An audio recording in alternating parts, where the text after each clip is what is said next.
Kisah ini berawal dari seorang miliarder di kota Jakarta yang dipandang rendah karena menyembunyikan status aslinya dan diusir sama satpam karena berpakaian seperti gembel. Dia tidak tahu siapa yang sedang dia hadapi. Ternyata pria ini bukan orang sembarangan. Bahkan bos satpam ini bisa dipecat sama dia. Perkenalkan, nama dia Budi Utomo. Pria ini adalah orang yang paling kaya di Jakarta. Tapi dia tidak mau identitasnya dibongkar. Bahkan sama teman-teman lamanya saat acara alumni.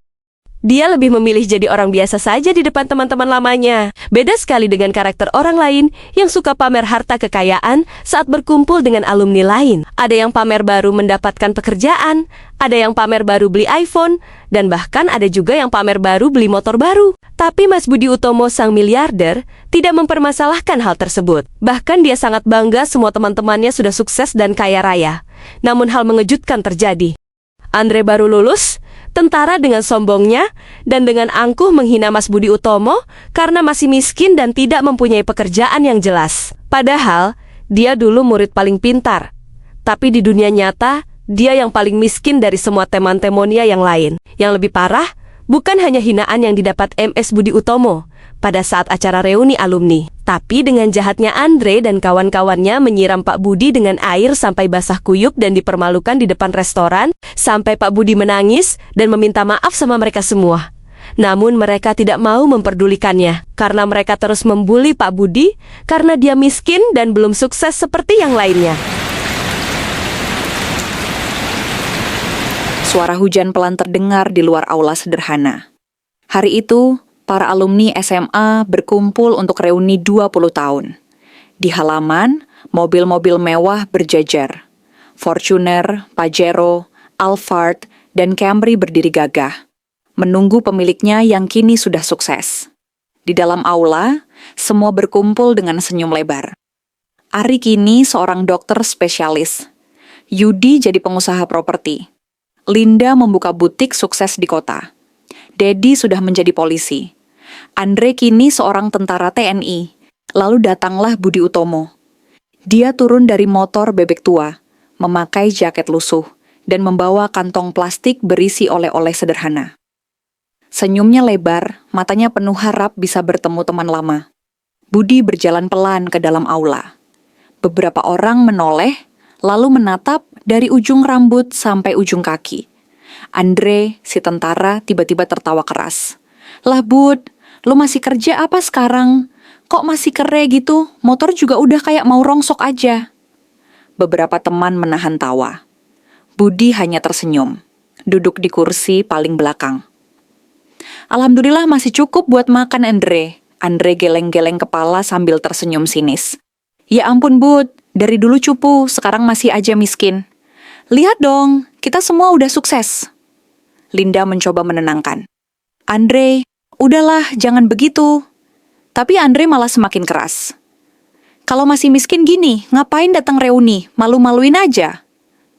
Budi menunduk, tangannya gemetar, tapi wajahnya tetap menahan senyum.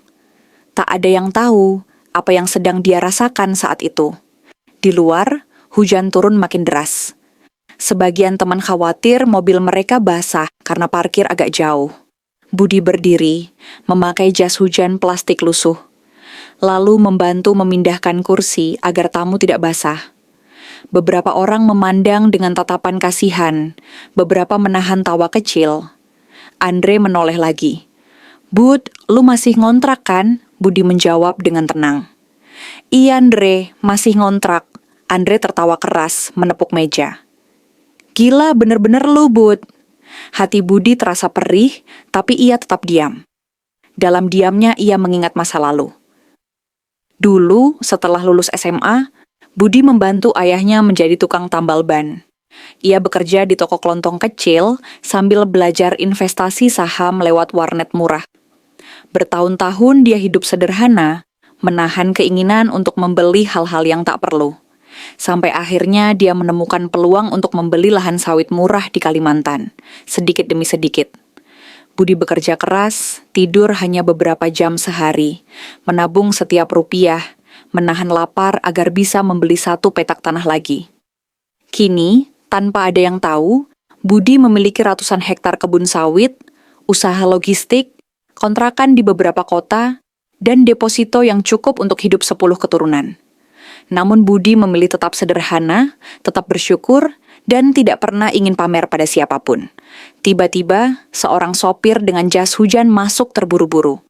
"Pak, mohon maaf, Bapak lupa bawa HP dan dompetnya di mobil," Andre menoleh. "Pak, mobil siapa tuh, Bud?" Budi hanya tersenyum. "Oh, itu mobil saya, Andre." Andre mengerutkan kening. "Hah? Mobil siapa?" Budi hanya diam. Yudi menoleh. "Bud ini pemilik perkebunan sawit besar di Kalimantan, Andre. Gue tahu kok. Lu tahu ruko-ruko baru di Bekasi? Itu juga punya dia." Andre terdiam. Semua orang menoleh pada Budi. Suasana hening, hanya suara hujan yang terdengar. Budi menoleh ke Andre. "Andre, jangan malu. Kita semua teman lama. Hidup ini bukan tentang siapa yang paling kaya, tapi siapa yang paling banyak manfaatnya." Andre menunduk, matanya berkaca-kaca. "Bud, maafkan gue, Bud." Budi menepuk bahu Andre. "Gak apa-apa, Andre. Semua orang sedang berjuang di jalannya masing-masing." Andre menangis. Semua yang menonton hanya terdiam, menatap Budi dengan kagum. Kisah ini mengajarkan kita satu hal. Jangan pernah meremehkan orang hanya karena penampilannya. Karena kita tak pernah tahu seberapa keras dia berjuang, seberapa banyak dia berbagi pada orang lain, dan seberapa besar dia dihargai Tuhan.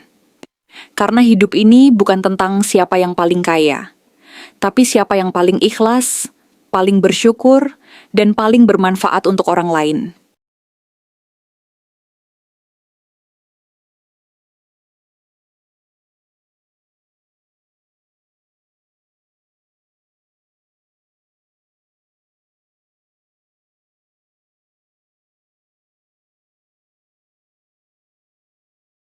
Kisah ini berawal dari seorang miliarder di kota Jakarta yang dipandang rendah karena menyembunyikan status aslinya dan diusir sama satpam karena berpakaian seperti gembel. Dia tidak tahu siapa yang sedang dia hadapi. Ternyata pria ini bukan orang sembarangan. Bahkan bos satpam ini bisa dipecat sama dia. Perkenalkan, nama dia Budi Utomo. Pria ini adalah orang yang paling kaya di Jakarta, tapi dia tidak mau identitasnya dibongkar, bahkan sama teman-teman lamanya saat acara alumni. Dia lebih memilih jadi orang biasa saja di depan teman-teman lamanya. Beda sekali dengan karakter orang lain yang suka pamer harta kekayaan saat berkumpul dengan alumni lain. Ada yang pamer baru mendapatkan pekerjaan, ada yang pamer baru beli iPhone, dan bahkan ada juga yang pamer baru beli motor baru. Tapi Mas Budi Utomo, sang miliarder, tidak mempermasalahkan hal tersebut. Bahkan dia sangat bangga semua teman-temannya sudah sukses dan kaya raya. Namun hal mengejutkan terjadi. Andre baru lulus, tentara dengan sombongnya, dan dengan angkuh menghina Mas Budi Utomo karena masih miskin dan tidak mempunyai pekerjaan yang jelas. Padahal, dia dulu murid paling pintar. Tapi di dunia nyata, dia yang paling miskin dari semua teman-temannya yang lain. Yang lebih parah, bukan hanya hinaan yang didapat MS Budi Utomo pada saat acara reuni alumni, tapi dengan jahatnya Andre dan kawan-kawannya menyiram Pak Budi dengan air sampai basah kuyup dan dipermalukan di depan restoran, sampai Pak Budi menangis dan meminta maaf sama mereka semua. Namun mereka tidak mau memperdulikannya, karena mereka terus membuli Pak Budi karena dia miskin dan belum sukses seperti yang lainnya. Suara hujan pelan terdengar di luar aula sederhana. Hari itu, para alumni SMA berkumpul untuk reuni 20 tahun. Di halaman, mobil-mobil mewah berjajar. Fortuner, Pajero, Alphard, dan Camry berdiri gagah, menunggu pemiliknya yang kini sudah sukses. Di dalam aula, semua berkumpul dengan senyum lebar. Ari kini seorang dokter spesialis. Yudi jadi pengusaha properti. Linda membuka butik sukses di kota. Dedi sudah menjadi polisi. Andre kini seorang tentara TNI. Lalu datanglah Budi Utomo. Dia turun dari motor bebek tua, memakai jaket lusuh, dan membawa kantong plastik berisi oleh-oleh sederhana. Senyumnya lebar, matanya penuh harap bisa bertemu teman lama. Budi berjalan pelan ke dalam aula. Beberapa orang menoleh, lalu menatap dari ujung rambut sampai ujung kaki. Andre, si tentara, tiba-tiba tertawa keras. "Lah Bud, lu masih kerja apa sekarang? Kok masih kere gitu? Motor juga udah kayak mau rongsok aja." Beberapa teman menahan tawa. Budi hanya tersenyum, duduk di kursi paling belakang. Alhamdulillah masih cukup buat makan, Andre. Andre geleng-geleng kepala sambil tersenyum sinis. Ya ampun, Bud. Dari dulu cupu, sekarang masih aja miskin. Lihat dong, kita semua udah sukses. Linda mencoba menenangkan. Andre, udahlah, jangan begitu. Tapi Andre malah semakin keras. Kalau masih miskin gini, ngapain datang reuni? Malu-maluin aja. Budi menunduk, tangannya gemetar, tapi wajahnya tetap menahan senyum. Tak ada yang tahu apa yang sedang dia rasakan saat itu. Di luar, hujan turun makin deras. Sebagian teman khawatir mobil mereka basah karena parkir agak jauh. Budi berdiri, memakai jas hujan plastik lusuh, lalu membantu memindahkan kursi agar tamu tidak basah. Beberapa orang memandang dengan tatapan kasihan, beberapa menahan tawa kecil. Andre menoleh lagi. Bud, lu masih ngontrak kan? Budi menjawab dengan tenang. Iya Andre, masih ngontrak. Andre tertawa keras, menepuk meja. Gila bener-bener lu, Bud. Hati Budi terasa perih, tapi ia tetap diam. Dalam diamnya ia mengingat masa lalu. Dulu, setelah lulus SMA, Budi membantu ayahnya menjadi tukang tambal ban. Ia bekerja di toko kelontong kecil sambil belajar investasi saham lewat warnet murah. Bertahun-tahun dia hidup sederhana, menahan keinginan untuk membeli hal-hal yang tak perlu. Sampai akhirnya dia menemukan peluang untuk membeli lahan sawit murah di Kalimantan, sedikit demi sedikit. Budi bekerja keras, tidur hanya beberapa jam sehari, menabung setiap rupiah, menahan lapar agar bisa membeli 1 petak tanah lagi. Kini, tanpa ada yang tahu, Budi memiliki ratusan hektar kebun sawit, usaha logistik, kontrakan di beberapa kota, dan deposito yang cukup untuk hidup 10 keturunan. Namun Budi memilih tetap sederhana, tetap bersyukur, dan tidak pernah ingin pamer pada siapapun. Tiba-tiba, seorang sopir dengan jas hujan masuk terburu-buru.